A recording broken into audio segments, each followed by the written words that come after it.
Saudi আরবে সন্ধ্যাবেলার মুহূর্তটা অনেক সুন্দর।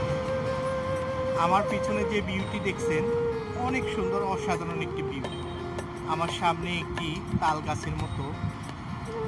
তো পিছনের জায়গাটা আসলে অসম্ভব সুন্দর, এবং এখানে এসে অনেকে আড্ডা দেন, অনেকে বসে গল্প করেন।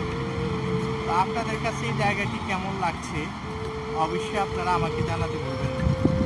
আর আমার ওই পাশে হলো নেক্সট টু মার্কেট, এবং পাশের এই ভিউটা আমার কাছে অসম্ভব সুন্দর লাগছে। যদিও সৌদি আরবে বেশি গাছগাছালি নেই, তারপরেও কিন্তু এই দুটো কিন্তু গাছেই অনেক সৌন্দর্য বাড়িয়ে দিল সৌদি আরবে। আপনাদের কাছে কেমন লাগছে অবশ্যই জানাতে বলবেন না। দেখুন কি সুন্দর পাম গাছ, গাছটি বাতাসে চলছে, তার নিচে আমি কিন্তু দাঁড়িয়ে আছি।